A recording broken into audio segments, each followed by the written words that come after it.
got here?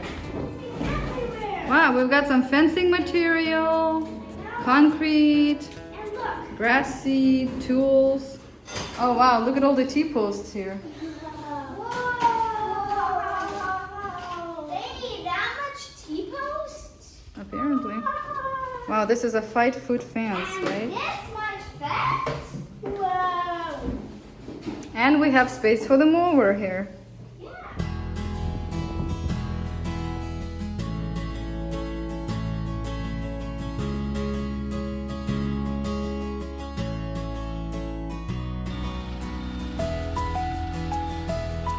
Push it in. There you go.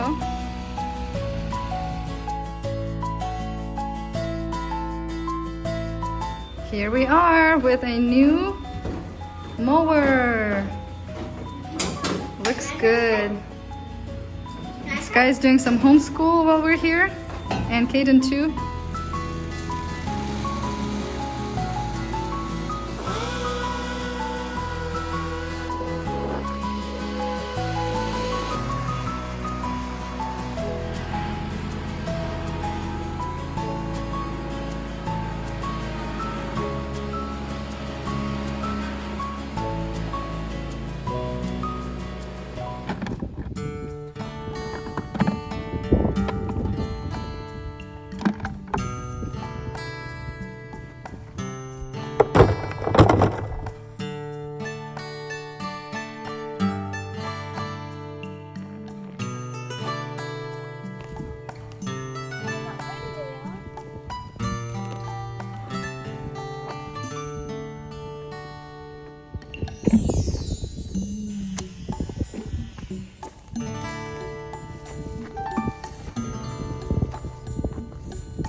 That's what holds it in. Oh, I see it! I see it! Oh, there comes the water! There comes the water! There's a hole! There's a hole! Whoa. Let me try. Yeah.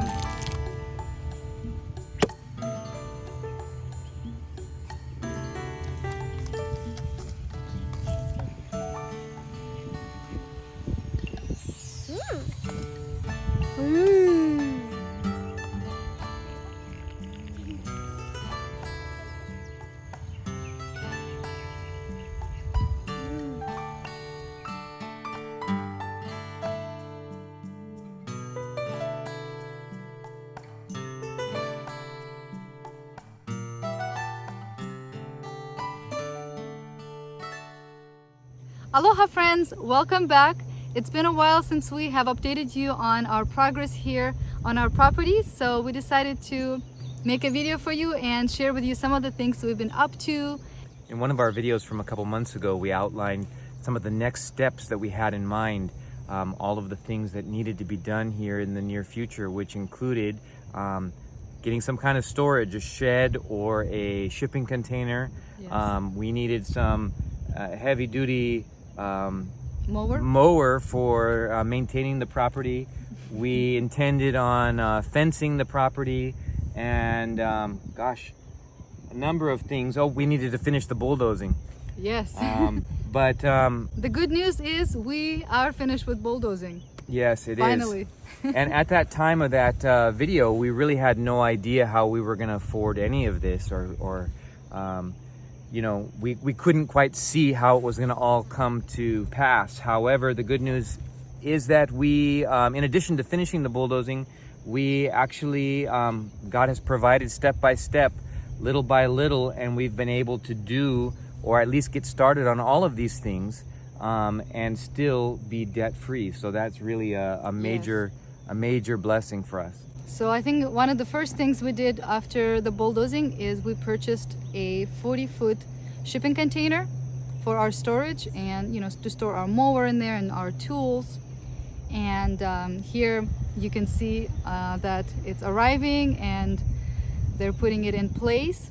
So we went with the shipping container over building the storage, a stick-built storage, and primarily because the cost was lower. This was about $9,000 compared with about at least $25,000 for building the small storage.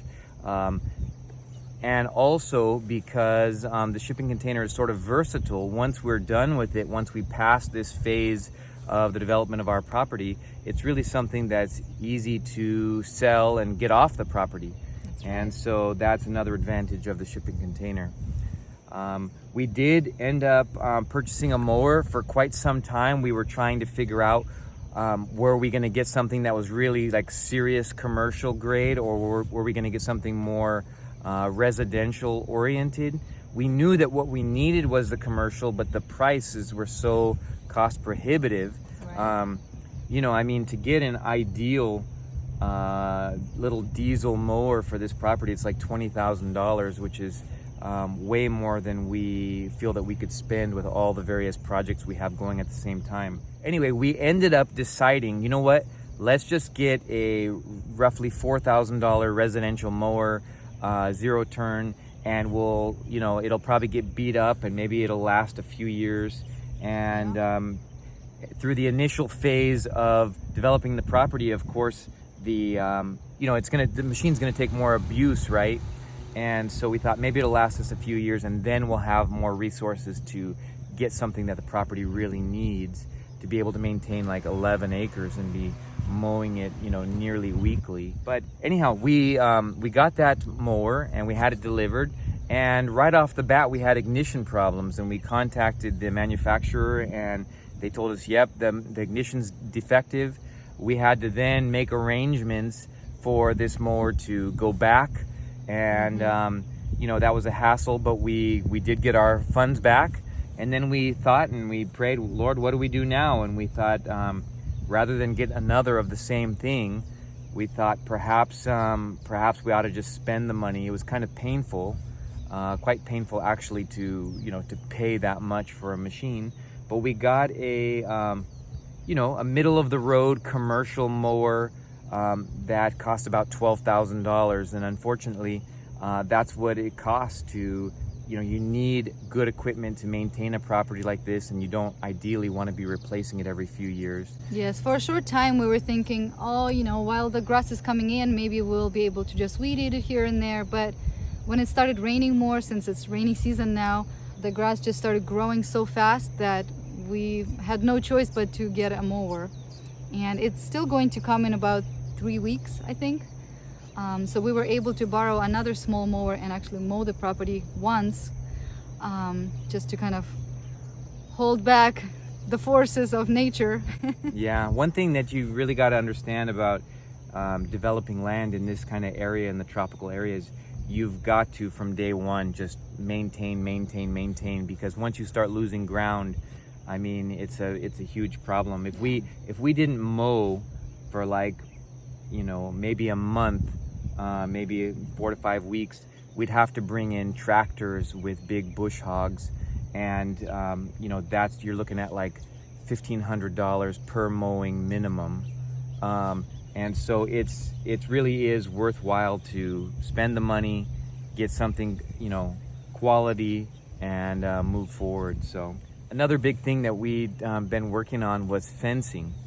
And ideally we're trying to fence this entire property, primarily to fence the pigs out so that we can plant our agriculture and have it all grow healthy without being destroyed, which the pigs are a pretty destructive force around here. And so we were able to get started with that, and we were able to buy all the materials that we need pretty much for fencing the entire property, which is a real blessing. With COVID, supplies are real tight, and sometimes you have to wait, multiple weeks for another shipment to come in, and then you have to immediately go down and try to grab what you need before everybody else does. A lot of times shipping containers will come in full of pipe or whatever it is you need, and it's like within a day or two it's all out and nobody has it on the island anymore. Yeah. So it's been a real challenge to get things that you need, but fortunately we have most everything we need to fence the property. We hired some really good guys to take care of that for us. We put in about 1,200 feet of fencing with their help, which is great. It turned out real nice. You can see a little bit of it there behind us. But we still have quite a bit of fencing left to do. However, we've decided to put that off for 2 or 3 months because we have an arrangement that we've made with one of the utility companies. They wanted to use our property to access another property, and we were the only way they could get there. In light of all the cliffs and gulches and all of that's around here. And so we've negotiated with them that they'll do certain improvements on our property that would be quite costly in exchange for them having some limited access to do their work. And so that's a blessing, but it's going to take a little time for them to get the construction done on fixing up our culvert, our little bridge over the water, and an entry road into the property. Yeah, so basically it's affecting, our fencing plans because the fence has to run where they're going to make the road. But it's not done yet. It's not done yet. I think eventually it's going to be worth it. At present, it's a little bit painful because we really want to be planting a lot, and from certain sides the property is kind of wide open to the pigs. Yes, and and not only that, but our plants really wanted to be planted. They're just, growing out of the pots. They're just really big now, and of course, with all the uncertain times now, we have sense of urgency to, plant the food on the land. But so far, we had a dilemma of what we should do, if we should put some more temporary fans, like electrical fence, right, Ryan, and or some other fence. But what have we come up with so far? Yeah, so we spent a lot of time thinking about the different options, and I thought, okay, well, I could temporarily run some electrical wire and keep the pigs out that way. And to get a quality setup like that would really work and keep the pigs back would cost about $1,000 to invest in. And we just thought, you know what? $1,000, we're looking at maybe like 8 to 10 weeks use, and then what? We don't have any use for any of those components. We don't have any use for that going forward, and that just seemed like a lot of money just to waste. We figured out that if we invested about $500 in a cheaper grade of fencing, that's still sufficient, but not what we would want for permanent.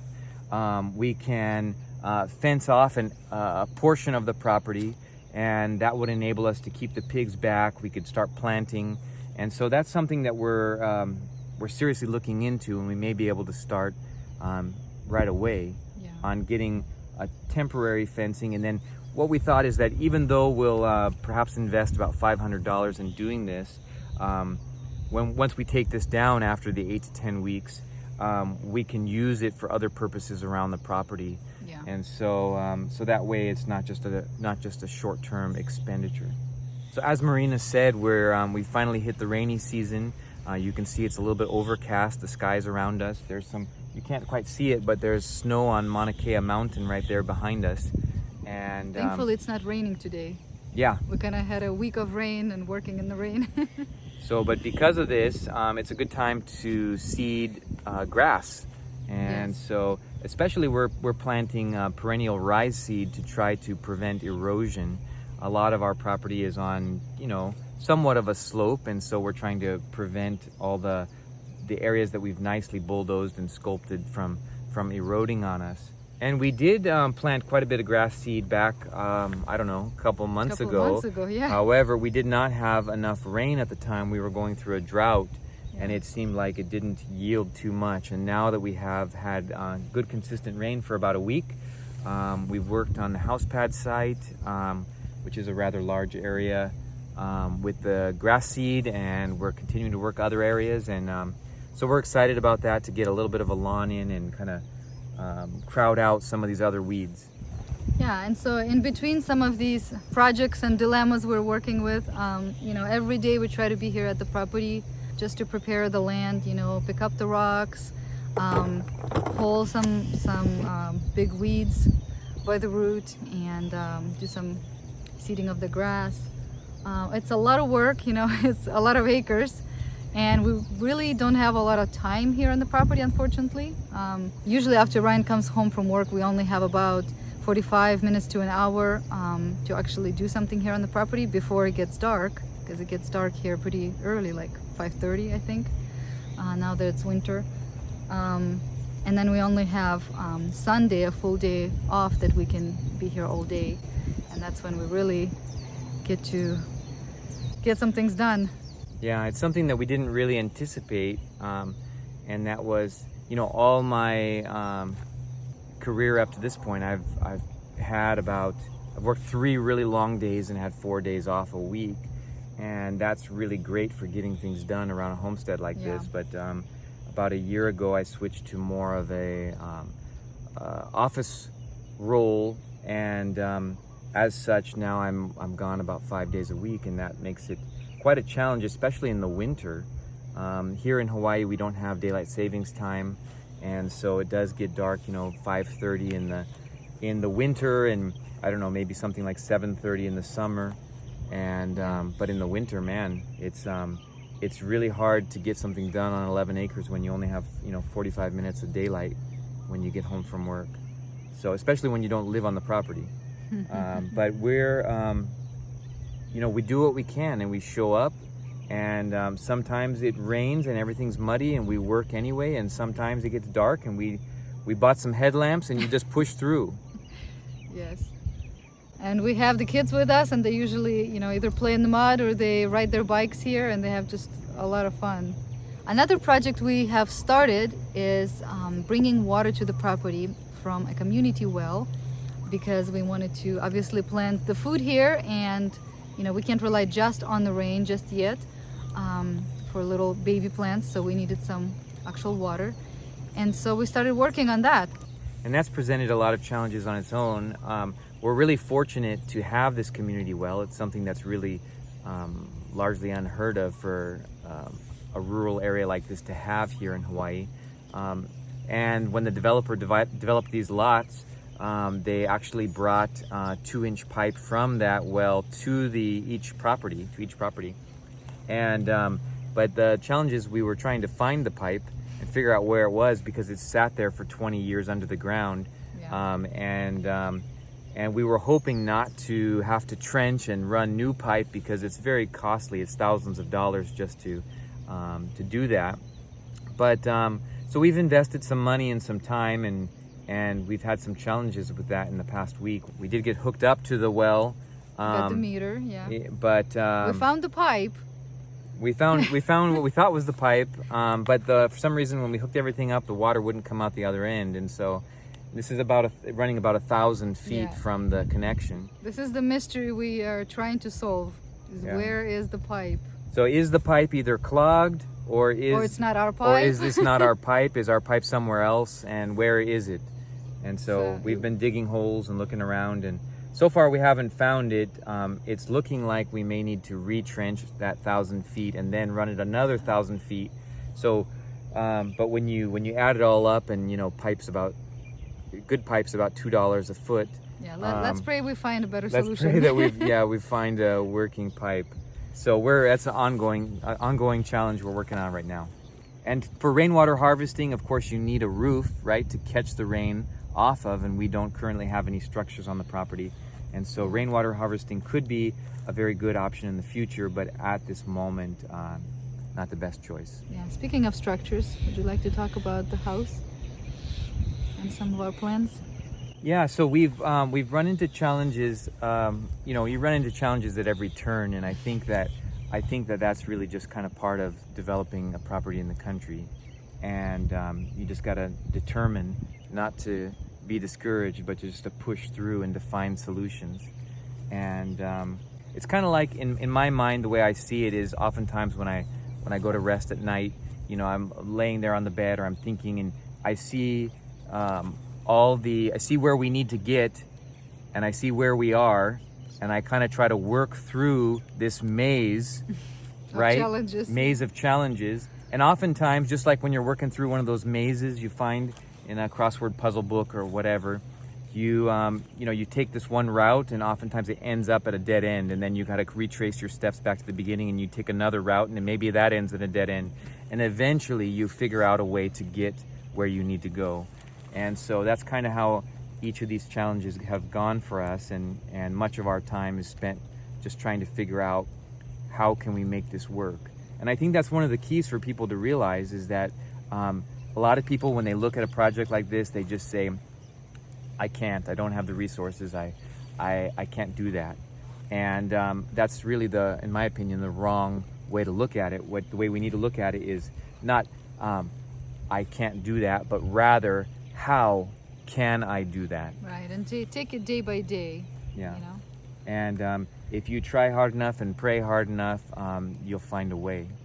And so we've determined that we will find a way.